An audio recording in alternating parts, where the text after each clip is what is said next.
Good afternoon. Welcome to the Understanding and Enlightenment Show with your host, Jacob Strong, and our now new co-host, Brittney. Well, it's an honor to have you here, Brittney, and we appreciate having you here. And so tell us about yourself, as much as you want to. All right, so I'm from Billings. I've lived here my whole life. I own a coffee shop here in town called Grit and Grind. She has the best coffee in town. Thank you. And so I'm a mom of 3 kiddos, and I've got a couple bonus kiddos, so I just kind of work and take care of my kids, and that's kind of my life. So what made you want to come on to the show? Like, what did you want to talk about and express? So obviously I met you through the coffee shop, and I have a big respect for what you're doing, what you're trying to do, and what you're trying to portray, and the message that you're trying to send out to the world. So, I just kind of wanted to support you in that, and I obviously have some commonalities in this department. I was married for a couple years only, but he really affected me negatively, and he was a narcissist. So that's kind of why I'm here, is just kind of to share my story as well, and hopefully help someone out there that went through something similar. Yeah. So kind of what transpired, what brought you to the determination that he's narcissistically abusing you? It took a while to figure out. Obviously, I think we've all dealt with narcissists in our lives, with or without knowing it. And if you don't know what that is, or what the traits are to determine whether they are a narcissist or not, it really is. You don't know, what to look for. You don't know what's going on. Right. And they are very manipulative people, and they're good at tricking you into believing a different reality, Right. So I guess there was a lot that led up to it, but I think basically just the patterns and going through the same things over and over and over again with him, finally, I just kind of started to piece things together, but right. It took a really long time to get there. Yeah. It took 2 years to, finally just be like, okay, this is what's happening. I'm being gaslighted. I'm being manipulated. I'm being, just strung along for his benefit. Right. So what did he use to manipulate you? Most of all, he used money to manipulate me. I worked for him. He had his own business, and I worked for him. I was paid by him. His name was on the rental. Just things like that where I have no control, and if I walk away, you're gonna be in deep shit. Yeah. You had no say in anything. Yeah, no. So it was very hard to just get up and walk away. It felt impossible at that time because I've got 2 kids at this point. I'm literally at his leisure. Like, Right. he could take it all away from me at any point. So that part trapped. was scary. Yeah, I definitely felt trapped. Yeah. So, yeah, that was one of the biggest things he used against me. But I think also he would just kind of like reel me back in with the love bombing, and Right.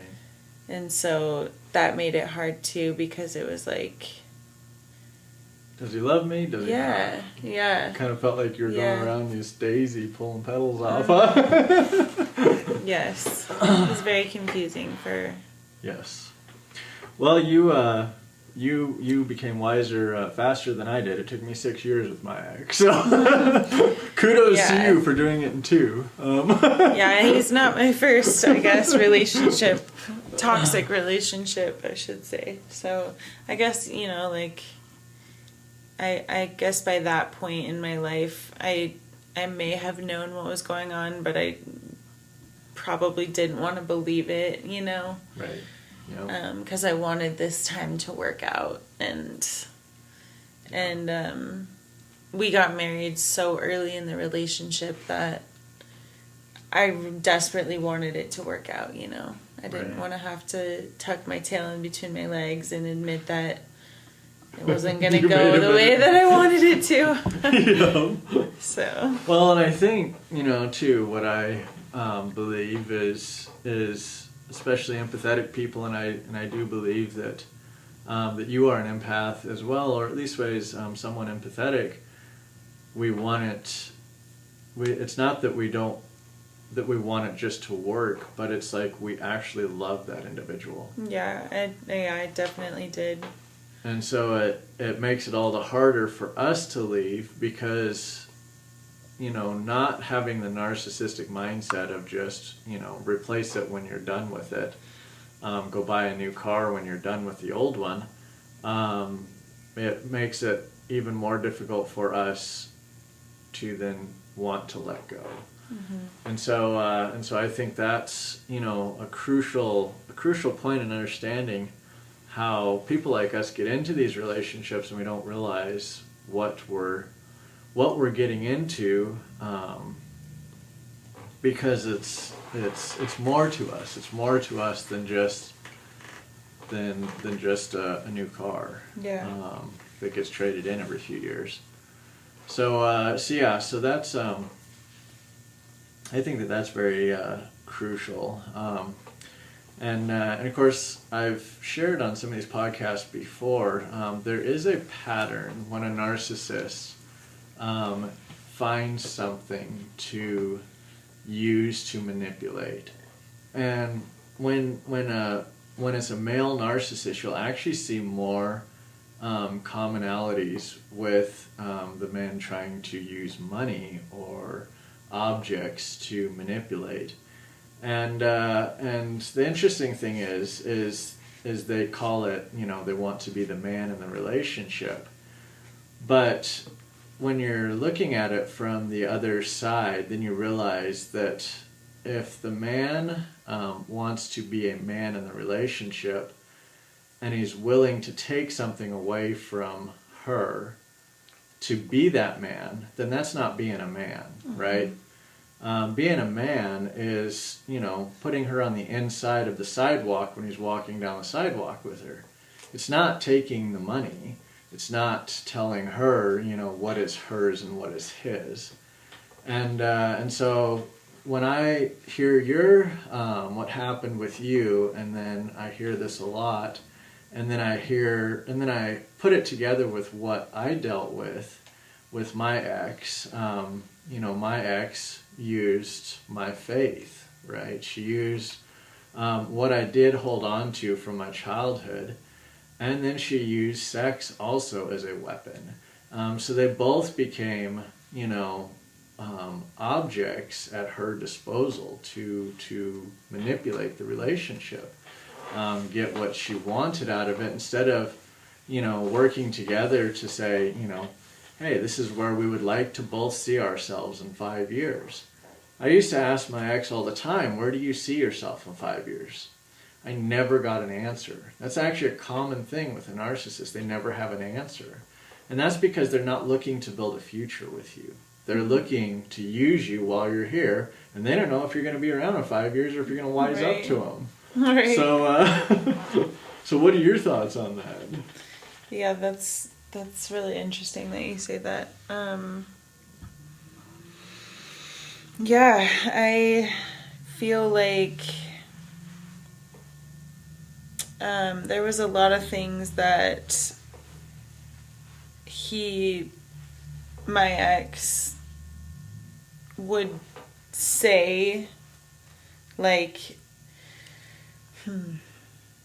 he would really portray this image, right? Like he was this stand-up guy. He was recovered. He was going to Alcoholics Anonymous. He was coaching the girls' basketball team. You know, he was really trying to portray this, like, I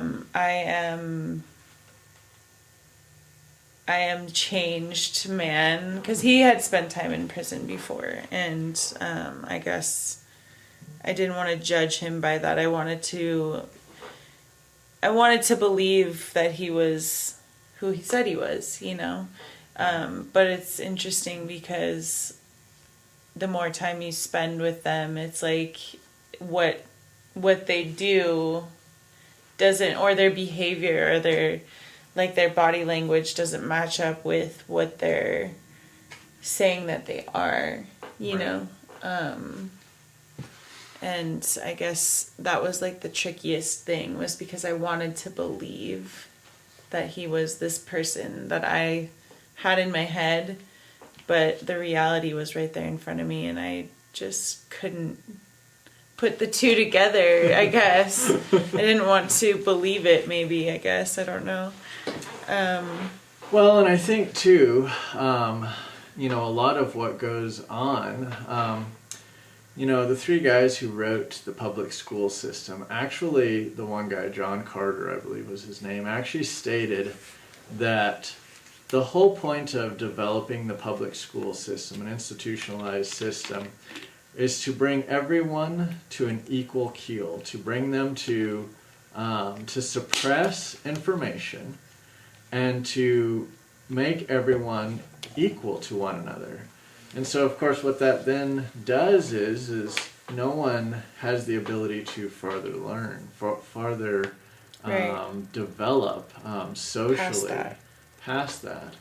And so I think that's, you know, that's where it's like, you know, I've spent my whole life in counseling sessions on the couch, and I've only really had one good counselor, and that was the counselor who told me he wasn't worried about me becoming my dad. He was worried I was going to marry my dad. Yeah.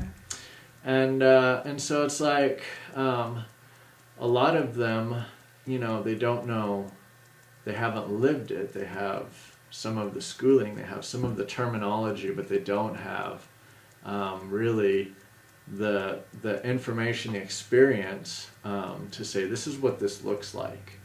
And so I think that's, you know, that's where the problem lies, especially within this country, is we're not given that information, and then it's suppressed when it is, and, you know, disregarded as you can't know, as the legal system, you know, wants to just call it tit for tat or whatever.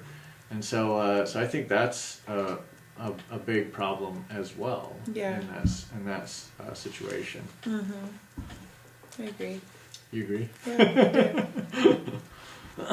Yep. But yeah, so yeah, I've personally had an interesting day today. It was pretty awesome.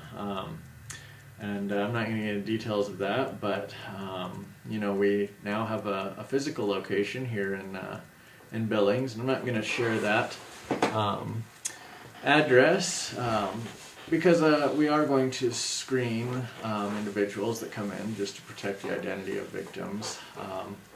So if you all want to stop by or whatever, you can visit my website, which is all linked to my podcast. But anyway, so back to it. So would you say, like, after the breakup, did you still have, like, fond memories? Like, was you still attached? Oh, yes. Yeah. Yeah, more so than the negative memories. I don't know why our brains work like that. Yeah. Yeah, I would often have to tell myself or remember the bad times, or make myself remember, like, this is what happened. Because, yeah, I definitely had, like, this cloud over my head that was, like, blocking those bad memories and just, like, putting the good times in the forefront, or what I missed, or, right. you know, whatever. And, yeah, that was definitely hard. Yeah, and I went through that a lot, too. You know, even many years after dealing with all of this, it was still difficult for me to let go. And I think because, again, you know, for us, it's not a numbers system. It's not a, you know, it's not transactional, I guess is the best way to put it. Yeah. And so, you know, it wasn't a transaction at your coffee shop, you know, it was something more. It was something that we, you know, that we felt that brought us to that individual. And but the problem is, for them, it was transactional. Yeah, exactly. For them, you were just another notch under their belt, or, you know, another paycheck, or whatever it was to them. And so that's what makes it, you know, it hurtful, because it also then has the appearance to us that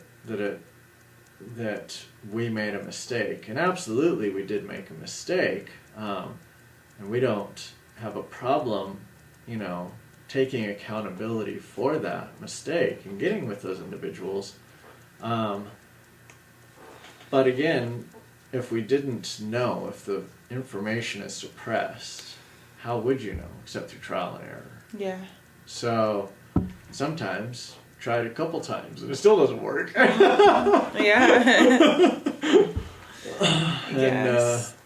And so you see a lot of that same repeat with, you know, with a lot of people that are in our shoes, continuing to go back to that, you know, narcissistic spouse. And I think too, because we are unknowledge, because we don't recognize or realize that the narcissist never gets better, that they only get worse, but they always promise you that it's going to get better. Yeah. You know, next time will be different. And my ex said that all the time.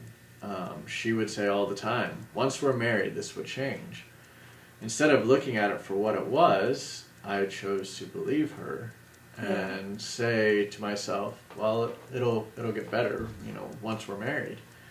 But in all actuality, it's like, you don't buy a car without the tires. Yeah. I mean, how are you going to drive it off the lot? Right. So that's where then you just kind of realize that, you know, okay, so if we would have been able to see that if they weren't providing it up front, then they weren't going to provide it. Yes. After, right? Yes, I was definitely made a lot of promises that never followed through, and still to this day haven't followed through. And now he's in prison. So. Well, you know, as most of you listeners know, I've already been to prison, and one thing that I recognize is that there are guys who have gone to prison for what I don't believe they should have gone to prison for, and then there are guys who definitely should never leave, and unfortunately. They some of them did get out before I did, but anyways.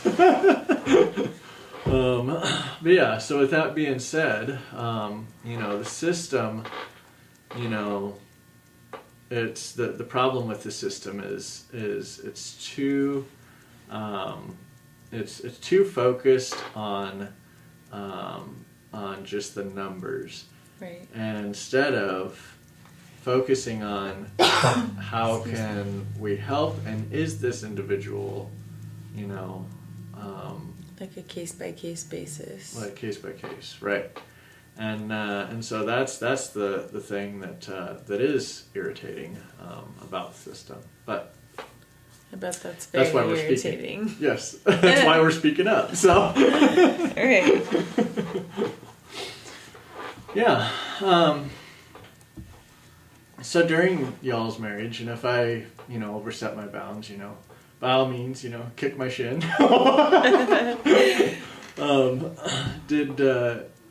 Did he ever give you a car in your name, like title you a car, or did he ever do That anything? was one of the promises. That was one of the promises. If you stay, I'll do this for you, or in maybe a year we'll do this. It was always like, putting something in my head, like something's coming if you just wait a little longer. You know what I mean? Yep. And nothing he ever said really followed through. It was just to keep me, just to, appease me for a little bit longer. Yeah. For his benefit. For his benefit. Yep. He needed me I was like his right-hand man at his job. So without me, he had to do it all himself, Right. So he needed me as well. Right. And if he didn't have me, he knew that would negatively affect him. Right. In more ways than one, but. So he was just using you for what you had to offer. Yes. And again, like we were discussing yesterday, like I was discussing yesterday, there are ways to differentiate someone who is a narcissist or someone who, has like a brain injury or a physical health condition. And of course you can always tell by follow through. That's like the easiest way to tell is, do they actually do what they say? Mm-hmm. And does their body language match, what they are saying? Right. And, if you come in and say, hey, I'm really sorry, I'm never going to say that to you ever again, and they actually don't, then they were sorry. And, they come in and say, oh yeah, sorry about that, and walk away. It probably doesn't really mean anything because it didn't really sound like they were sorry to begin with. Right. So that's another way that you can tell from an outsider looking in on a relationship. That was actually a big thing for me. As soon as I got with my ex, the first thing we did was went car shopping. That was like the first things that we did. I wanted her to have her own vehicle. My mother being, in a very narcissistic, abusive relationship with my dad, I seen how he triangulated the finances. I seen how he triangulated the vehicles and used them over her. And so to me it was like, as soon as we got together, as soon as she came back and decided to stay with me after she found out that I wasn't going to stick around, if she wasn't going to commit to a long-term relationship,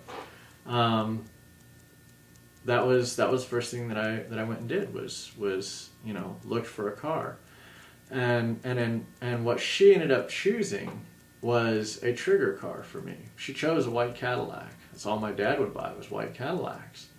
So the very fact that you have someone who would do something for you and then choose something that would hurt that individual says, a lot about the dynamics of the relationship. Mm-hmm. And so from an outsider looking in, you could actually very easily identify a victim and a victimizer if you were observant and you were, knowledged in some of the information about them. Yeah. And so that's that's one of the things that that I see, and especially listening from both spectrums, how, men and women, both a narcissist, Control. use that to control, use specific things. And that's a big one, using a car, and then if she's not if she doesn't have her own job, then the second thing I hear is using the gas, right? So even if they give their spouse a car, then they're like, well, I'm only going to give you, $10 to put in the gas tank. It's like, why would you do that? I mean, fill the gas tank up, right? So it's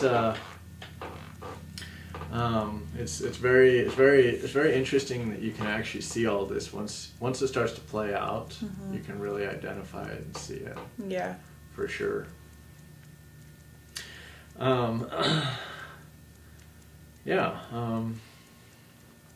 There's something else I was going to say and I spaced it off. So what else about you? What else about me? Oh gosh, I don't know.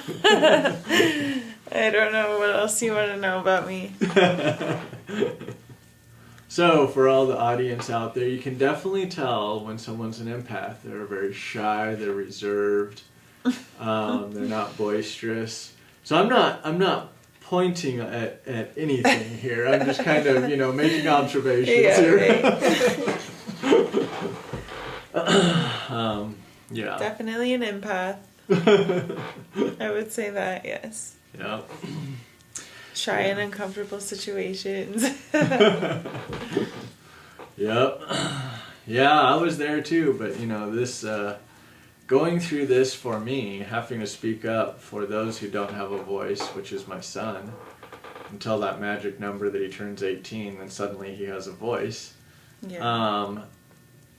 It's either I speak up or the system continues to crumble. And so that's why, for me, I'm so passionate and driven to make a fool of myself and talk on... For a good cause. That's right. It is for a good cause, yep. And so it... So when he turns 14, doesn't he have kind of a say? Can't he say something? Or no? I honestly I don't know, but I don't believe that as corrupt as the system has gotten, that he is gonna really have a say. When I was incarcerated in Missoula, Montana, I met a gentleman. I'm not going to use his name, but he had just barely turned like 18 or 19, and he had talked about how when he was younger, things were done to him by his dad. And I'm not going to expound much on it, but there was a lot of wrong done to him by his dad, and of course a lot of it came about from drugs and that sort of stuff. And when he was 17, he had said, "I've had enough," and so he went to go live with his mom in Oregon or Texas. Can't remember, Oregon or Texas, one or two. And then basically ran away from home. And so when the cops notified the mom that they were looking for him, she didn't tell them that she had him. She ended up getting charged with interstate parental kidnapping. So this young man starts crying because he knew exactly what I was trying to save my son from. And when he finally ran away, he was 17. And so after he told the courts what was going on, told the courts how he was being abused, physically and sexually and everything else, they basically told him that his mother was implanting into his brain what to say. And of course now, you know, he is over 18 and he has turned to drugs himself because his dad gave him drugs at a young age. He's now hurt. He's now crushed. No one listened to him. And so that's where it's like, again, that's where I came to the realization I have to stand up and start talking for these guys. Not these guys, these people, women and men. It doesn't matter, because the courts don't recognize their voice as children, and they don't listen to any psychologists, because psychologists, now we're focusing on get your master's degree, go to college, get your master's degree, but really it's the people who have lived the life that can explain it and can see it in another. If you haven't lived the life, if you haven't lived that traumatic childhood, you're only going by checking the boxes. You're not going by, I see the signs, I see what's going on with this individual. And so that's where we've gotten with society is we're too busy checking the boxes instead of saying, but he or she has got all the symptoms of a child that's being abused. And so that's where, like I say, I don't believe even when my son turns 14 he's going to be able to speak up for himself. Because the courts are just going to disregard it as dad's talking stuff on podcasts. Or maybe might be too scared to in the first place. Yeah, exactly. And you may be too scared to buck the system, buck his mom's system. And, he's going to become aware of her abuse. And so he's going to take one of two paths. He's going to either be belligerent and disregard every rule that she sets, or he's going to fall in line and try to please her and become a, mama pleaser. And so that's really, about the only two outcomes that you're going to see from that situation. And so that makes it sad because you're right. Even when he's 14, he's not going to use his voice. He's not going to know how to use his voice, even if he could use his voice. He's not going to know how to explain to the courts what he's experiencing. Yeah. So very sad. Very sad. But anyway, so I hope that answers your question. Yeah, it did. Thank you. Thank you. So anyway, is there anything else you want to talk about?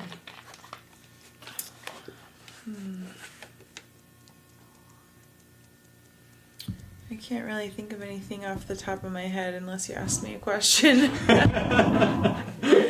Well, I got lots of questions. But what are we going to talk about for the next year? Exactly. Well, all right. Well, we're going to try and get together once a week, right? Is that all right? We can sure try, yes. Yeah, and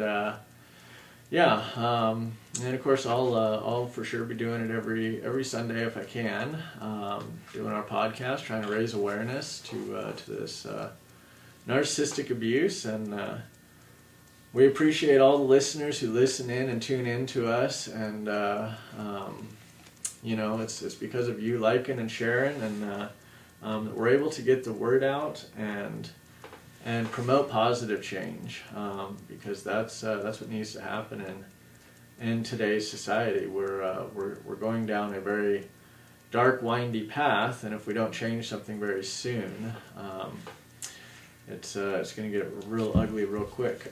Yes. So yeah. Well, I'm Jacob Strong, and I'm Brittney. And Brittney. And thank you all for tuning in, and we'll catch you next time. And thanks for having me. Yeah, thank you for coming, and we appreciate you. So have a good day.